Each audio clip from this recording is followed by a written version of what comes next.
Hello and welcome to the home of the Ghost Owl as we look at our faction focus for the Empire of Man in Warhammer the Old World, and we're now moving on to the core section of the army list. So you need a minimum of 25% of your points value has to be spent in this section. So let's take a look and see what the options are. First up are the veteran state troops. So you can only take one unit of these per 1,000 points. So they got good weapon skill for a core unit. They do have a low initiative. They are regular infantry on a 25 by 25 mil base. They come in a minimum unit size of 10 plus, but you can have that as 5 plus if you are taking them as a detachment. They come with a hand weapon and light armor 6 plus, and they have options for halberds, thrusting spears, and shields.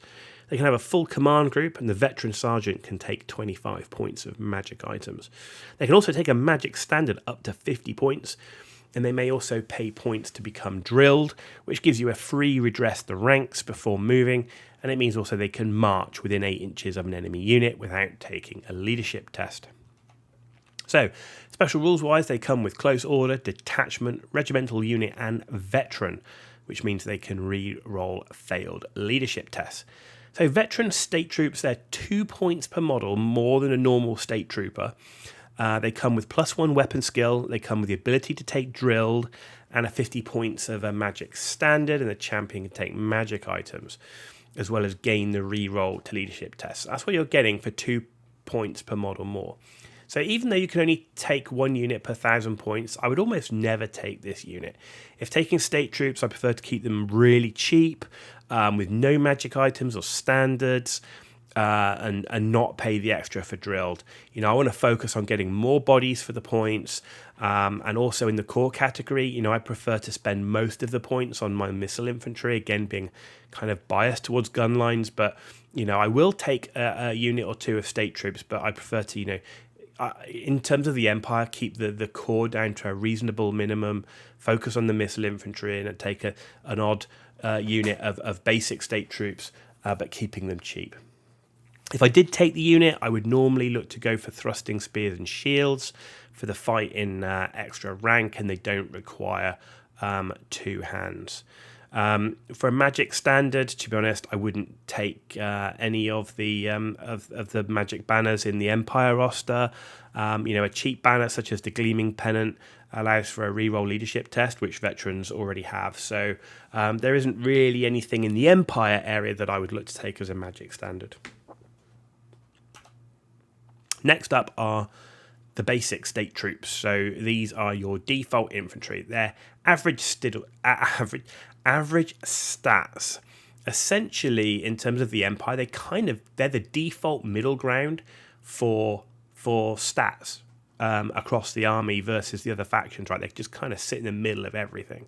And this is average stats as a core infantry unit. Troop type is regular infantry, base size 25 by 25, unit size 10 plus, 5 plus if a detachment. They get a hand weapon and light armor at 6 plus, and halberds and thrusting spears and shields as options, and they can have a full command group. In terms of special rules, they have close order, detachment, and regimental unit. So I'd expect to take at least one of these units to round out a core, which would mainly consist of missile infantry, and that's just to provide some melee combat power against other core infantry units that are out there. And if you support them, the state troops could do well. They're not the worst core infantry either. They're completely average across the board, and appear to be the middle ground in terms of stats across all factions. If I did take the unit, I'd normally look to go again for thrusting spears and shields. I do like the fight in extra rank, and they don't require 2 hands. However, you could take halberds for the extra strength. They do require the 2 hands, however, and I prefer to get my higher strength attacks from other units in the army list. So, this is more about putting out more low strength attacks while gaining the benefit from taking the shields for that extra bit of armor save, just to add a little bit of durability. So that's why I prefer the spears and shields. In terms of magic standard, the Banner of Duty, which is re-roll a rally test, it's the cheapest Empire banner. Leadership of 7 on a re-roll could provide a good value. State missile troops. Now, for me, this tends to be the bread and butter of the core part of my army list. So again, average stats, because they're basically the same as state troops. Regular infantry, 25 by 25 base, 10 plus unit size, 5 plus in a detachment. So they come with hand weapon and crossbows. They do have the option to take handguns and light armor. They can take a full command group. The sergeant may take a brace of pistols, a Hochland long rifle, or a Peter handgun. 0 to 1 unit per 1,000 points may become drilled. A free redress the ranks before moving, and a march within 8 inches of an enemy unit without leadership test, and a magic standard of up to 25 points. So, special rules, nothing specific, close order detachment and regimental units. So I'd always look to take at least 2 missile infantry units as a regiment, and prefer crossbows over handguns. That's a personal thing, mainly because I like the extra range. It's 30 inches versus the 24 inches. And while there's no guaranteed AP, the crossbow does get Armor Bane 2 versus the Armor Bane 1 of the handgun. There are times when considering a small detachment of handgunners to maybe support a unit of greatswords. So take 10 handgunners, take it as a detachment, sit it on the side of a unit of greatswords could be interesting. But if I was doing this, I'd also opt to invest in light armor. So normally I wouldn't be taking the light armor, just keep the troops ridiculously cheap, invest in the bodies, which is also number of shots. But if you're going to get a detachment and you're going with a melee unit and you're getting closer, I'd definitely be looking to take that light armor as well. State missile troops end up being a good place to put wizards. It keeps them safe behind the main line while they're still able to have an impact on the battle. So you've got a unit with a 30-inch range, a wizard in it, being able to cast his spells, meaning that the unit's having impact while keeping the unit and the wizard himself safe. Outside of taking light armor for a handgun detachment, I would keep the unit as cheap as possible, focusing on getting more bodies for the points. So therefore, I wouldn't recommend taking any magic standards or anything like that.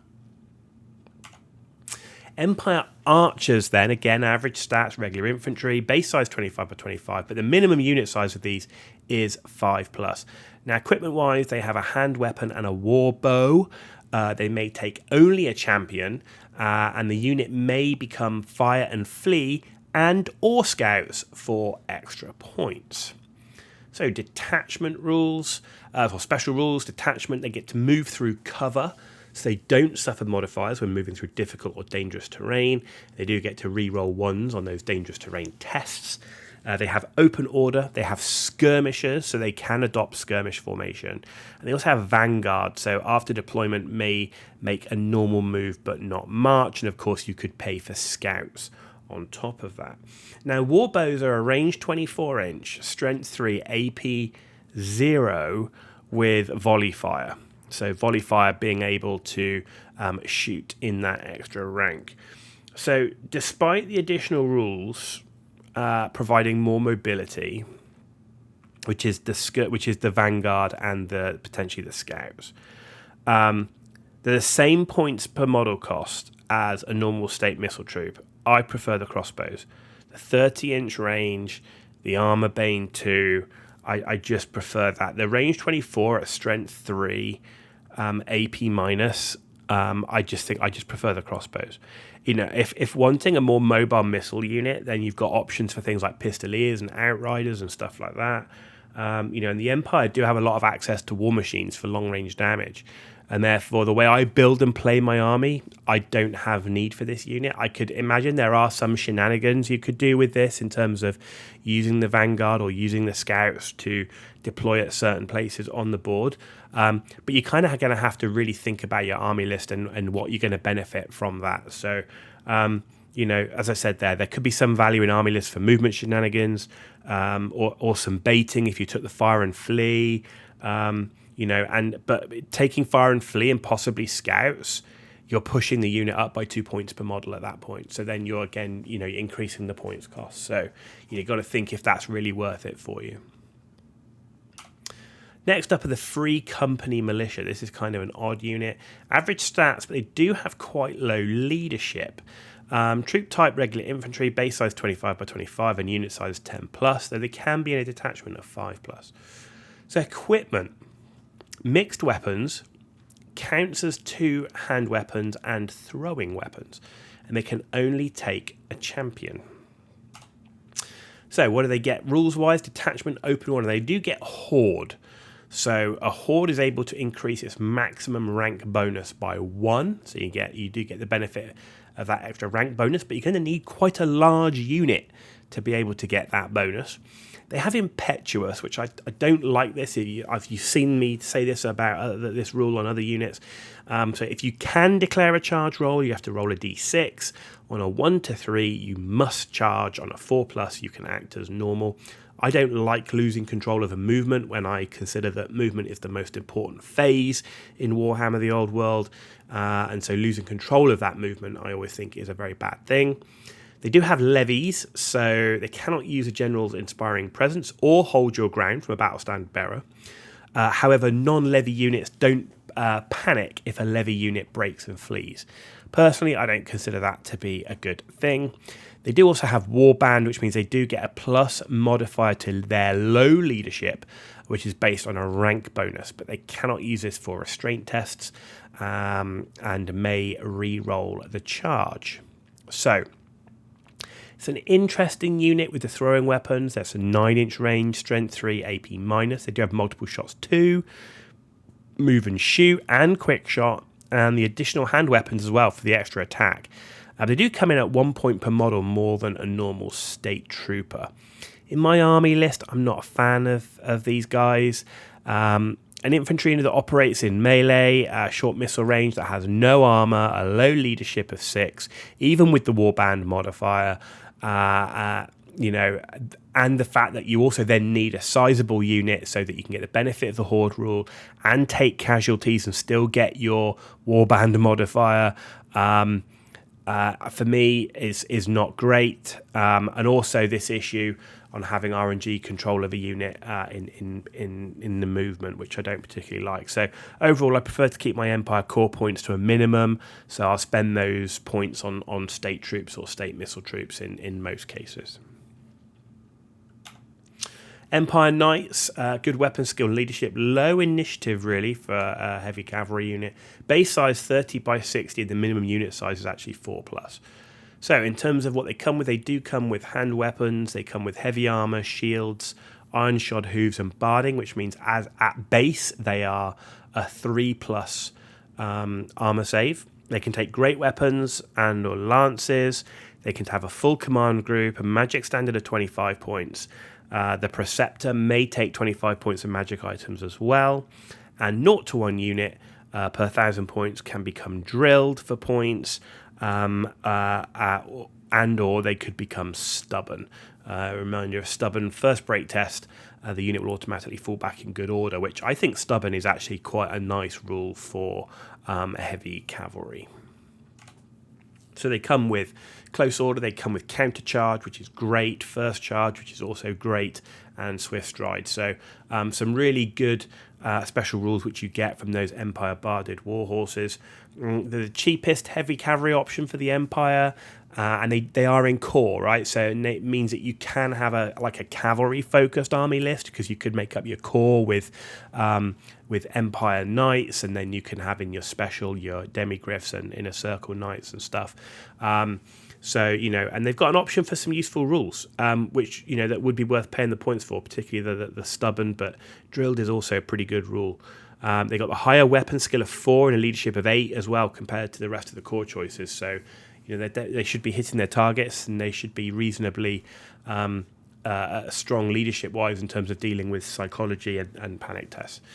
Overall, I prefer in most of my Empire Army lists to minimise the core points. So generally, I wouldn't normally take Empire Knights. I'd go for my state troops and state missile troops, and if I wanted heavy cavalry, then I would take that in the special category.